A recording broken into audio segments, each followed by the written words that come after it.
D-Day landings of June 6, 1944 were some of the most significant moments of the Second World War and marked the point when the combined military force of the Western Allies were finally brought to bear fully against Germany. The landing themselves were the biggest single-day amphibious assault in history, and by the end of the day, 156,000 men had landed in Normandy. Adolf Hitler needed more fighting men and machines. In order to get them, he had to send the American force back into the sea. Hitler, instead of trying to defend all his conquered territory, decided to expand. In order to do this, he needed more troops and supplies. But the American force were there to stop his expansion.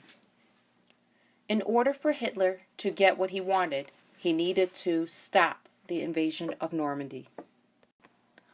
August 1943. The plan to invade France is endorsed during the Quebec Conference attended by Prime Minister William Lyon Mackenzie King, Sir Winston Churchill, and President Franklin Delano Roosevelt. May 8th. General Dwight D. Eisenhower settled on June 5, 1944, as the date of the cross-channel Normandy invasion. It is also decided that in the event of bad weather, the invasion could be mounted on June 6th or June 7th.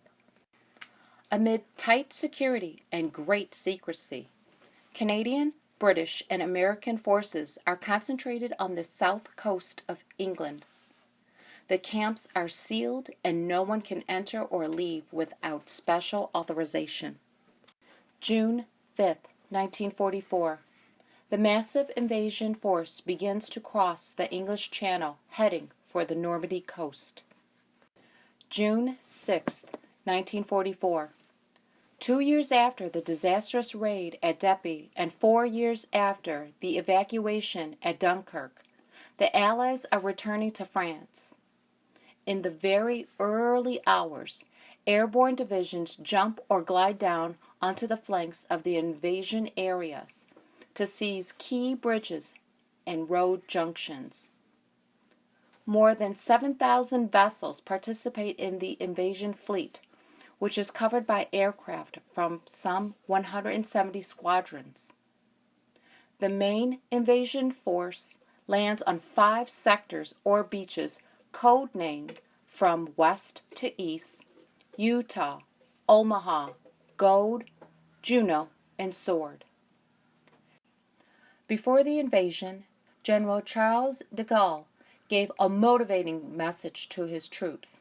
He is quoted saying, "Whoever and wherever they may be, the simple, sacred duty is to fight with all means at their disposal." Right in the forefront, manning guns on the boats which made many of the landings possible, were America's Negro fighting men. The airborne assault began just after midnight, British double summertime, on June 6th, when Pathfinders from all 3 divisions and the 1st Glider Troops all landed in France, followed 1 hour later by the main paratrooper landings.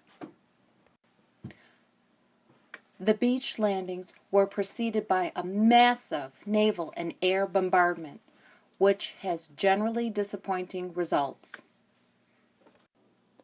The air bombardment began at midnight when RAF Bomber Command attacked Caen and a number of coastal batteries.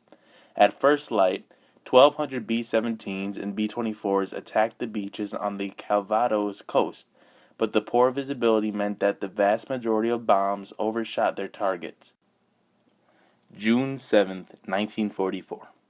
The German response to the Allied landings was very poor. It was not helped by the absence of an impressive number of senior officers.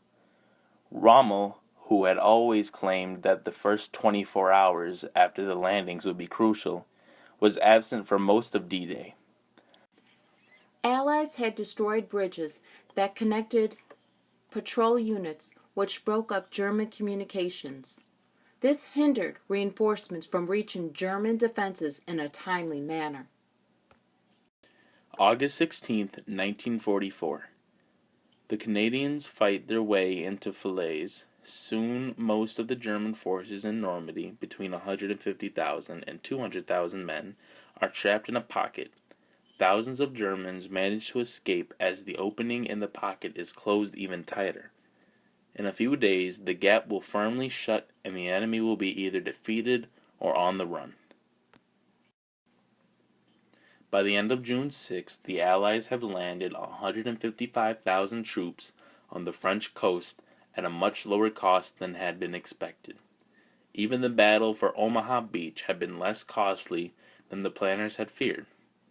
On the British and Canadian front, the beachhead was already 6 miles deep and the main danger had passed on Utah Beach. Only at Omaha Beach was the situation less secure, and even there the main crisis was over. Rommel had been quite right. The first 24 hours of the invasion were indeed the most important, and the Allies had ended the day as clear victors.